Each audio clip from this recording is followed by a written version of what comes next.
Alrighty guys, welcome back to ACME Bullet. Today's another load data video. So today, this one, we're gonna stick with the 40 Smith & Wesson just like last week, and we're gonna do our 200 grain flat point bullet. This is our second most popular bullet out of our 40 10mm caliber bullets. So let's get into the data now, or I guess the good stuff for this, not the data yet. So case overall length on these is 1.135.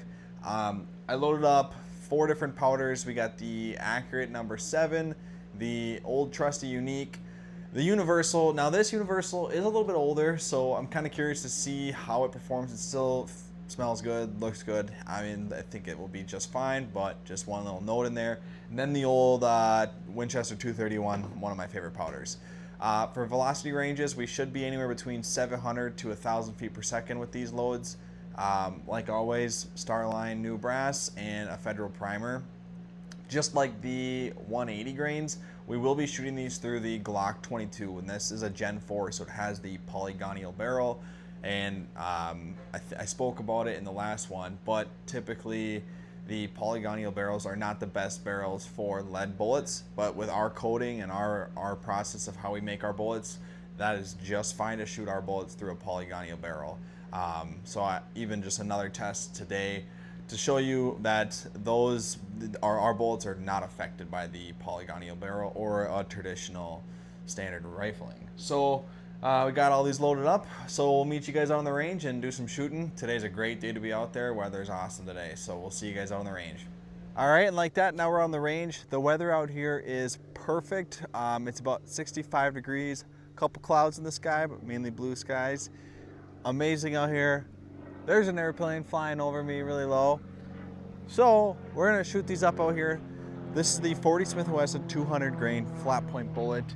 This is obviously a high-tech coated bullet, and we're shooting these through the Glock 22. So the thing about the Glock 22 is it does have a polygonal barrel. This is a Gen 4. So that's the gun we're gonna be shooting them through. So with the Garmin chronograph, so we had 2 of them, right? And one of them just seemed to be acting up, wasn't always doing the best. It would like flash out and go back to the home screen and lose all the data. So that's why we're using 2 of them. And then I called Garmin and they're like, well, have you done an update? And no, I haven't done an update. And I was quite a few different versions behind. So I did an update, so we're gonna see how that one does. We got the one that has been working for us, doing really good. But we got the other one here, and we're gonna see how that does too. So we're gonna get these shot up here. We're at about 10 yards, and we'll get all that data, and we'll meet you guys inside to go about it there. All right, guys, welcome back into Willie's now, and we're off the range. The range was amazing out there yesterday.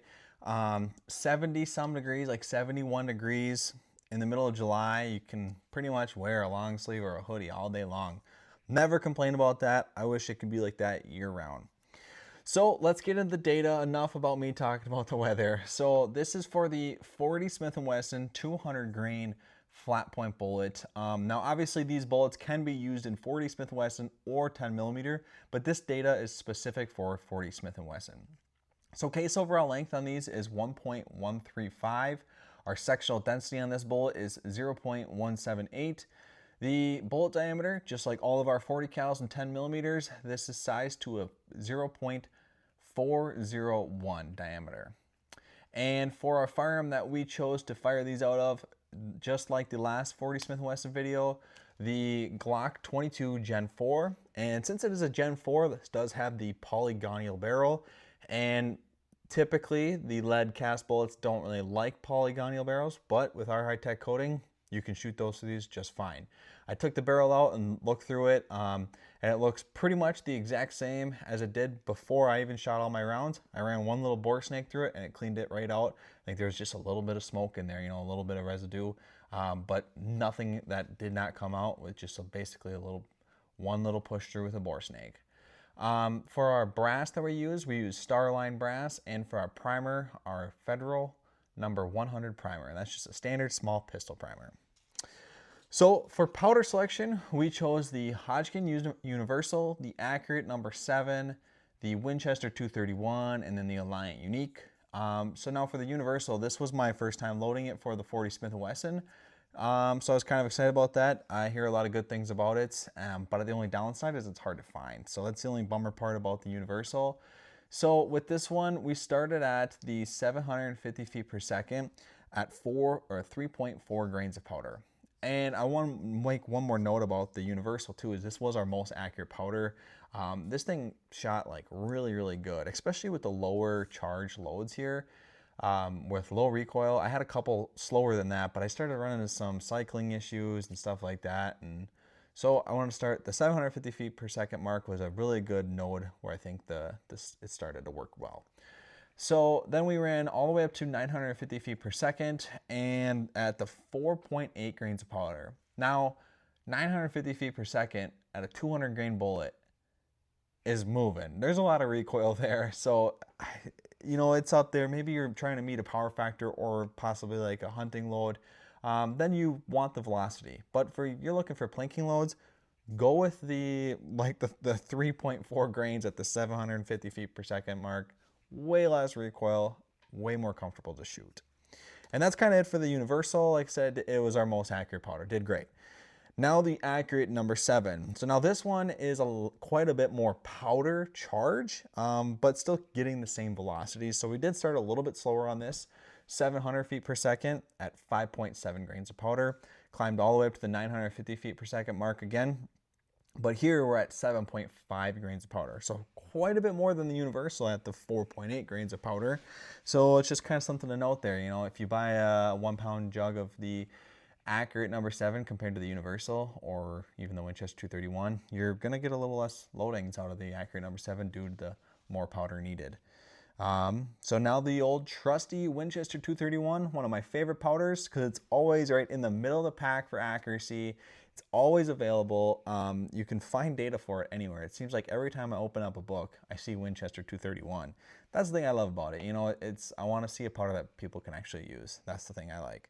So for the 700 feet per second mark, 2.9 grains of powder.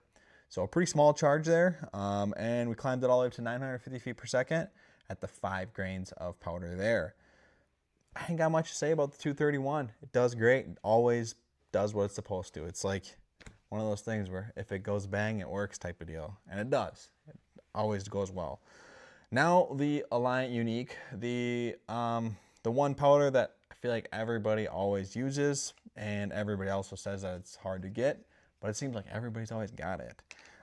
This one was a little bit, I wanted to see a little bit more out of this powder, especially for this, but I just didn't really. There was a node in there that just seemed to work, and that might have been a little bit more firearm specific, but when I got too fast, it just didn't really like to perform, and when I got too slow, just again, wasn't doing it. And so starting at 750 feet per second at the 3.5 grains of powder, and now this one, we only climbed it up to 900 feet per second at the 4.9 grains of powder.